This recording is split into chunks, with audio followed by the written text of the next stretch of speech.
Welcome to Module 2, Sexual Development in Children and Youth.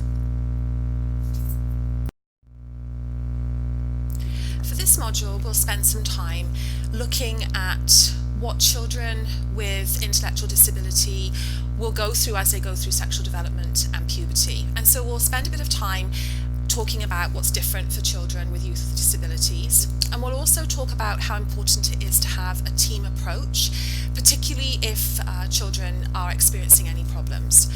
We'll look at developmentally expected sexual behaviour, and we'll also look at when would there be a problem and what should we do about that. And we'll spend some time looking at sexual growth and development, and most importantly, what do children and youth need to know? Another one of my favourite cartoons. It says, "It's silly to teach us sex education now. We'll only forget it when we grow up." And sometimes I have parents say to me, "I just don't feel my child is ready." They certainly don't have that level of understanding. They haven't asked any questions. It's worth noting that some children, particularly if they are, and if you excuse the expression, lower functioning and not able to tell you, may never ask about sexuality. So it's all about being prepared, and the earlier that you start, the easier it will be. And children need lots of repetition, and being prepared and knowing what to talk about and when to talk about it is going to help you feel more comfortable to discuss this with your children or the children that you work with. So many of you will have children, siblings of the child who has an intellectual disability at home, who is typically developing, or if you are a professional, you will have worked with typically developing children. And so parents will often say to me, well, surely there must be something different for my child with a disability. And the reality is not really. For most children, the secondary sexual characteristics, so breast growth and public hair, penis growth, testicle growth, those kinds of things, will develop as expected in the same way they would with any child. Very important to remember that puberty is a life stage. It does occur over a period of years, and it may come in waves. So you may see some changes and then not see changes for a while, and then you may see a child who grows 4 or 5 inches in 6 months, and that's very typical. Girls can start having their periods as early as 8 or 9 years, and most girls are typically finished puberty by the time they're in high school. Boys generally start puberty later than girls. 10 years or later is the norm. But we say that any child who maybe shows some signs of puberty much earlier than 8, that should be something that's investigated by a doctor, a pediatrician. So if you were to, see pubic hair growing or breast growth, those kinds of things, go get them checked out. Again, what's different? Well, the big difference is the social and emotional development. So in the last slide, we talked about the physical, the secondary sexual characteristics, starting your period and so on. Those are all the physical changes.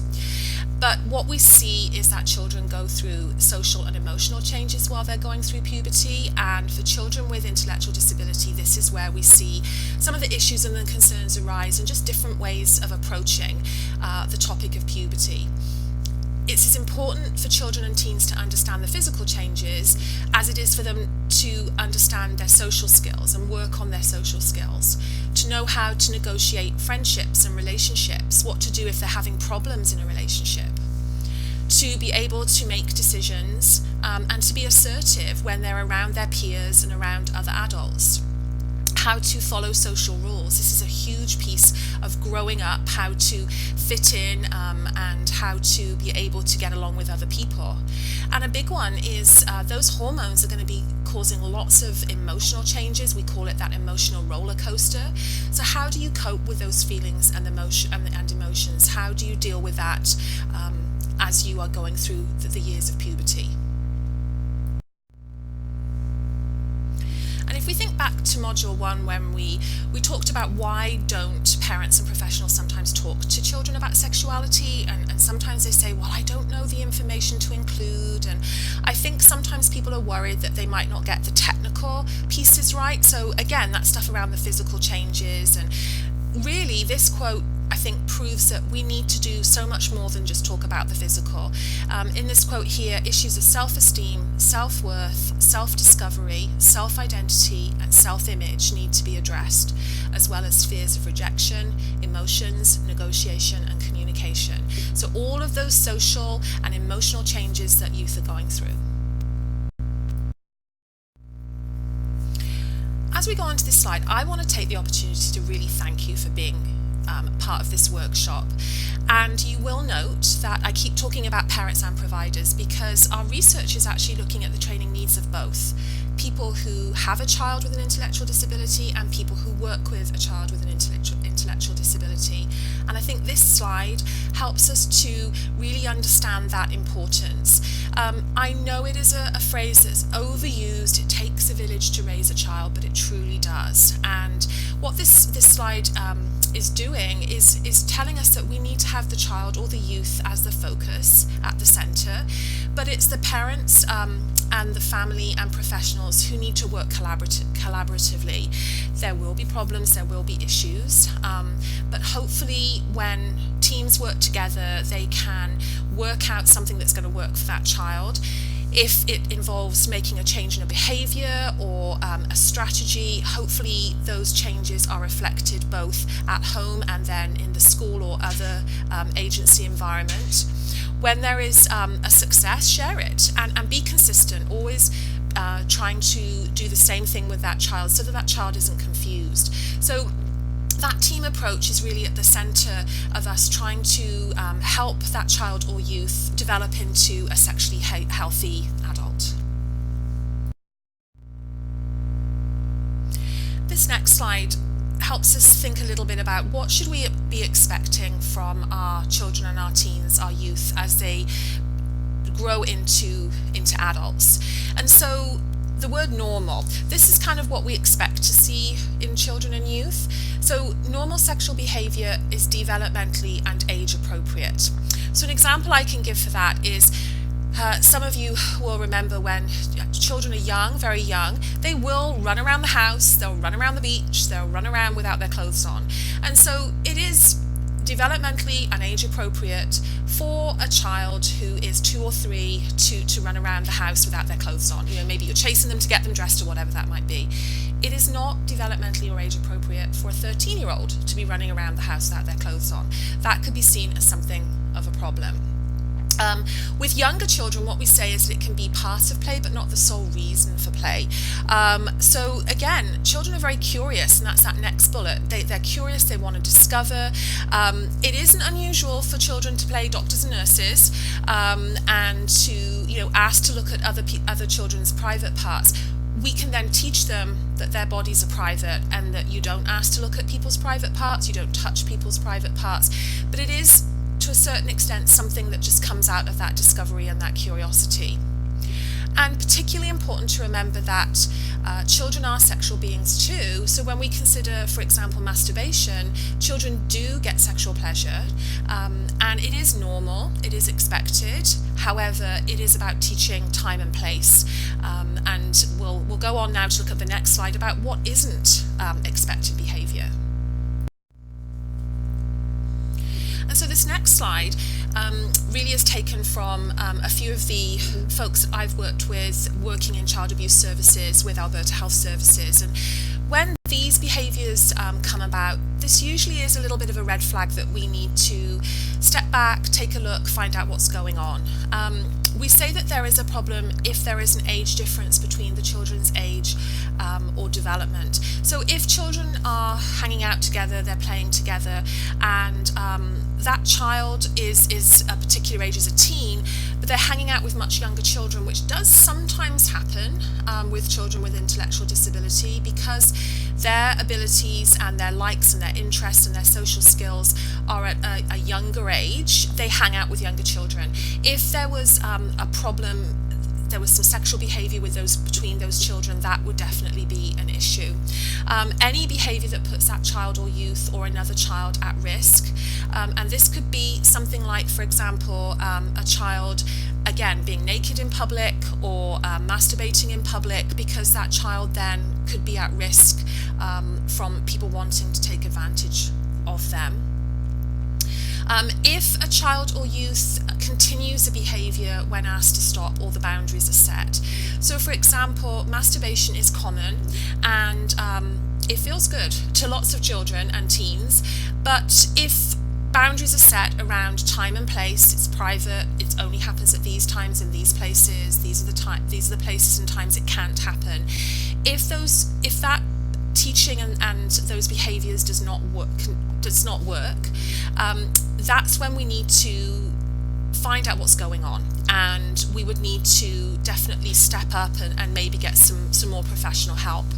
If that behaviour becomes the main activity, and I keep using this example of masturbation, but if a child really cannot stop masturbating and it's something that is very habitual, that can become a problem. And anytime there's force, bribery, threats, coercion or manipulation that's associated with the behaviour, so if a child was being threatened or coerced, or if that child is threatening or coercing, that's a problem.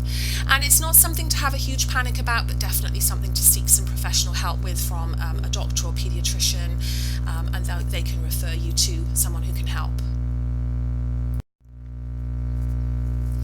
Cartoon time again. At your age, Tommy, a boy's body goes through changes that are not always easy to understand.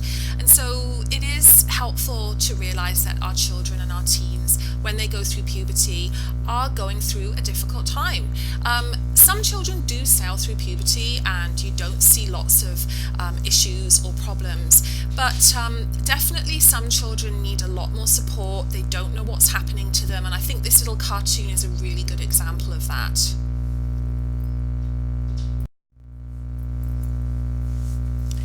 So the basics, what do they need to know? So this is really a slide to help you understand just some of the things that we would like parents and professionals to work on with the children in their care. And so the very first one is the correct names for body parts and that bodies are private. And this is taught very early on. And I made mention in Module 1 to the fact that when children know the names for their body parts, and they're not the cutesy names or the slang names, they are better able to either show or tell another adult if someone is touching them inappropriately, so that can protect them. And teaching that bodies are private, your body belongs to you and you get to choose who touches your body. And that can even be a case of a child who needs help with the bathroom or with toileting or with personal care. We can work to help have that distinction there. All children do need to know what's going to happen to them during puberty. Those changes can be pretty alarming, growing hair in funny places and getting zits and smelling bad, and it's nice if they can be prepared and they can practice some skills and we give them those skills ahead of time. Making friends and having friends, being a good friend, and what to do if someone isn't treating you well is absolutely something that needs to be worked on. And for some of our children with intellectual disability, those social skills need lots of attention. And it is very normal to have sexual feelings, to have ideas, to have a crush. When I'm out in the classroom, I can tell you I'm in the special needs classrooms, and those youth, they love talking about having a crush and how they feel, and it's because they're having sexual thoughts and feelings, which is just a normal, healthy part of growing up. So we talk to them about crushes, and we explain that you don't have to actually do anything about them. It's normal and healthy, and we help them work through that. And for some youth, not all, but for some, they will need to know about pregnancy and how pregnancy happens, and also that sexually transmitted infections can be passed on from person to person during sexual activities. And some youth also will be able to access services such as sexual health clinics or a doctor's office, either having a parent or an adult with them or independently.